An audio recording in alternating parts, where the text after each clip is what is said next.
All right, so in the past couple of weeks and months, there's been a lot of YouTubers quitting.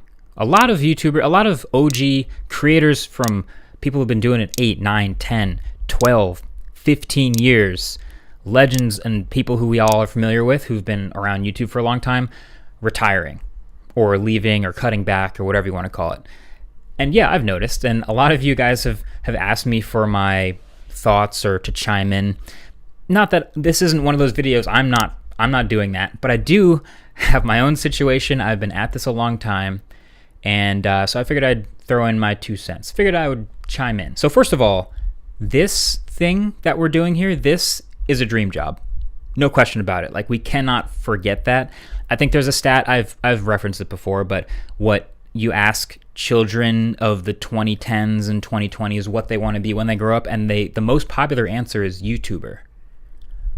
They want to be YouTubers when they grow up. That didn't exist 20 years ago. They all wanted to be other things, firefighters, movie stars. Now, I'm sure a lot of this is they just want to be famous, or this is the new version of, Hollywood famous, and they don't really understand all that comes with this. That's totally normal. But the point is, it's a very sought after job, and that's something we all have to acknowledge. But as Tom Scott put it so eloquently, a dream job is still a job. I can't keep this up. This is my dream job, and I have a lot of fun doing it. I know I'm incredibly lucky, but a dream job is still a job, and it's a job that keeps getting bigger and more complicated, and I am so tired. So I've watched all these YouTubers' videos of talking about what they're doing. They're retiring, and they're not all actually just straight up leaving. If you actually watch their videos, let's be honest, a lot of them are cutting back a little bit or taking a break or changing things up in a way, but it feels like they're sort of retiring the main thing that we know them for. But pretty much all these videos have something in common.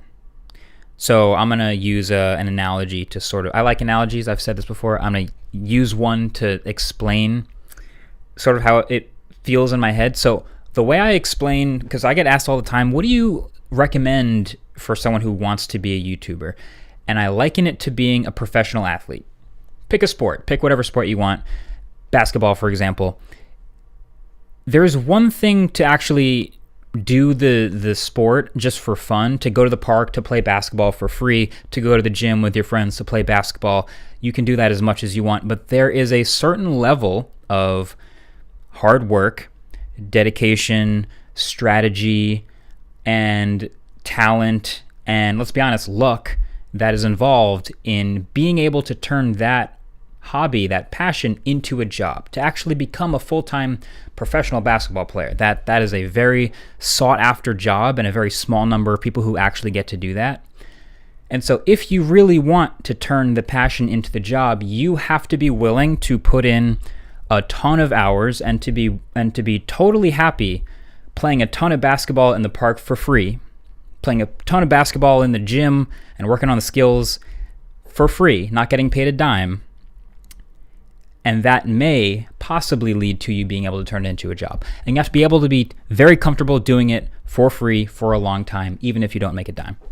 That's the same thing as being a professional athlete. That's totally true about being a professional creator. Now, I still think all of that's true, and I still like using that analogy, but I think there's one thing wrong with that analogy, or I guess one thing missing from that analogy, which is that creative jobs don't scale like regular jobs.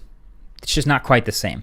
So what I mean by that is, take the YouTube video creator career, for example. When you first start, you are just being creative. Like, that's the whole job. You are making stuff, and that's the fun. So you get to have all kinds of crazy creative ideas. You're getting better and better at making the thing. You get to have a new idea, be inspired by something over here, try new things, and just coming up with all these fun, different ways to make something. And that is what we fall in love with at the beginning. Now, what might happen is, at a certain point, you get your first opportunity to do some larger new thing. And it's super cool that door has been opened because of all the creative work you're putting in. And so it's very tempting and exciting. And so you need to sort of scale up a little bit to be able to address said new opportunities.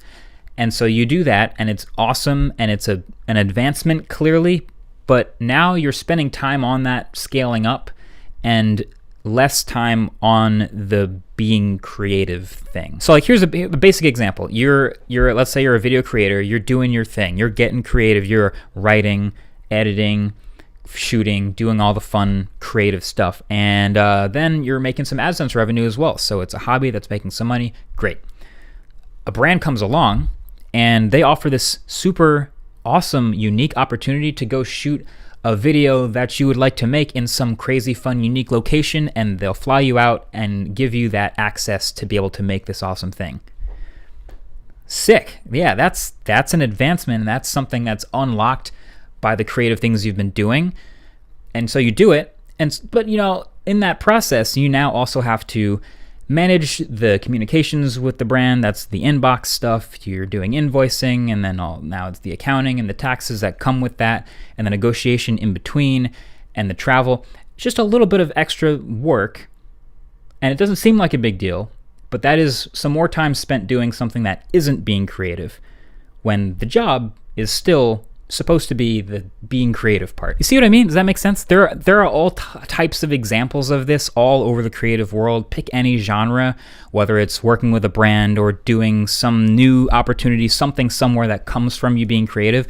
Another very common example is, and I have creator friends all the time that ask, I'd like to hire a team to help with some of this stuff. And that also feels like a natural progression. You're doing so much of this work that you should have some help.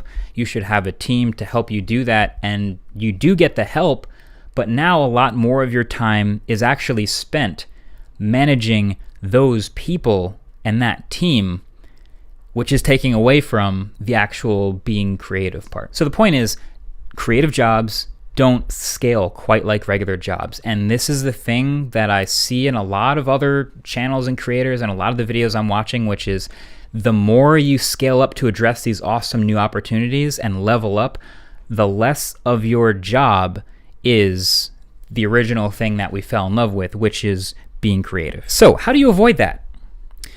I don't know. I don't have the answers. I don't think anybody has the answers. That's also part of the fun of this job, as it is relatively new and it didn't exist that long ago. So there is no playbook to step 1, step 2, step 3. Here's how to become a professional video creator in said genre on YouTube. You can try to find playbooks like that, but they won't always work. There is no answer yet. Now, I've been very lucky I enjoy a lot of the other parts of the process as well. And I started, again, with the fun of making videos and learning to use a camera and use a lens and use lighting and microphones and all kinds of fun things like that. But also the rest of the parts of the process are intriguing to me as well. So it's fun. I got lucky in that way. But I guess the only real advice that actually makes sense, and I'm not good at giving advice to these OGs, but I guess it's more like advice to my former self or another version of me, but it's just to be very, very deliberate about keeping the original goal and the creativity part at the core of everything that you're doing. Because it gets really easy to get distracted, and kind of like that 4th grader who filled out the survey who said, I want to be a YouTuber.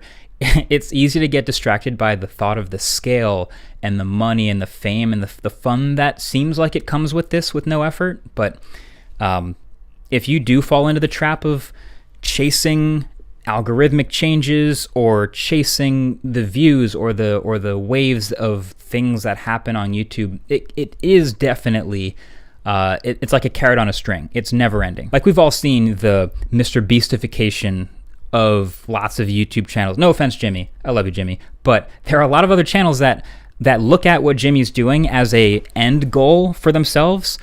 And so they figure, okay, if I do what Jimmy's doing, if I follow his blueprint, I will be the Mr. Beast of insert genre here. And actually, they're right. They will be.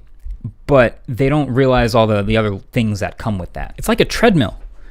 That's another analogy for you. And the skill of being a video creator in this world where if you want it to be a job, you have to keep going and keep moving forward and keep making things and sharing things. The skill is finding what speed on the treadmill actually works for you. Is it a slow walk? Is it a light jog? Is it a video every this often? Is it scattered videos? Is it one video every month, every 6 months?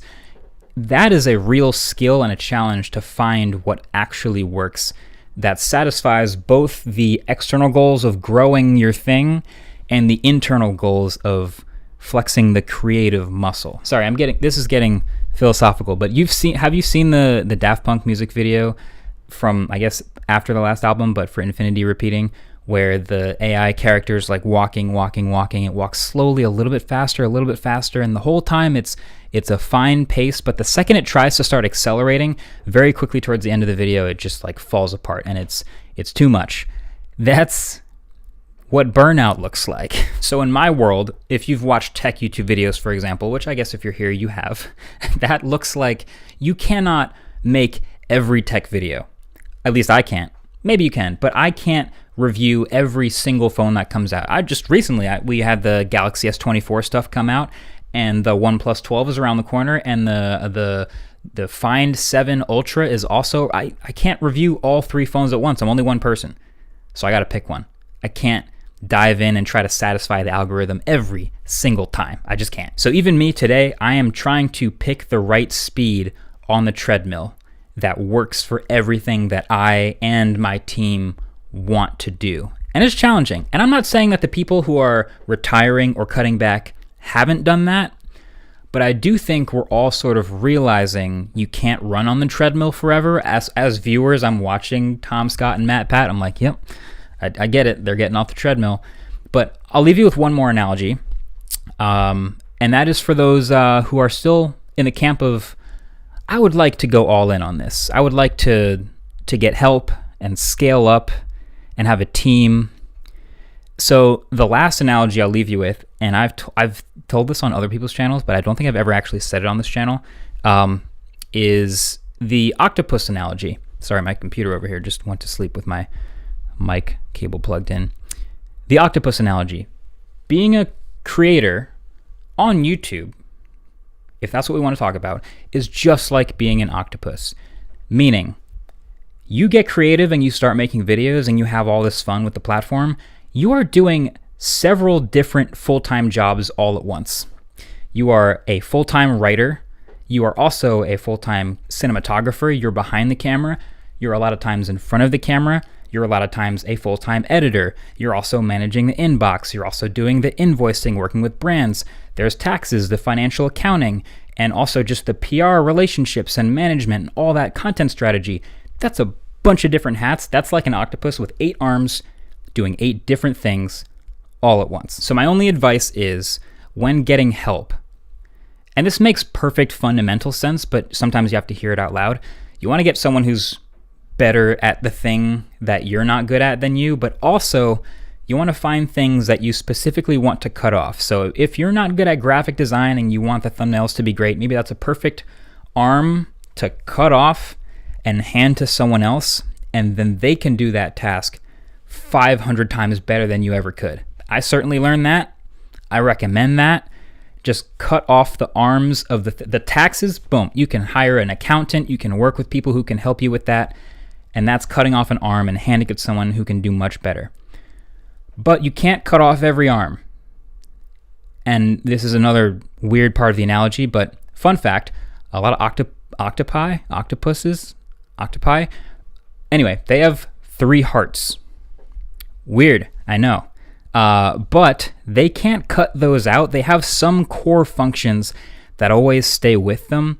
And if you are a creator, in some way there is a part of the game, there is something that you fell in love with at the beginning, it's really worth figuring out what that is and just keeping that.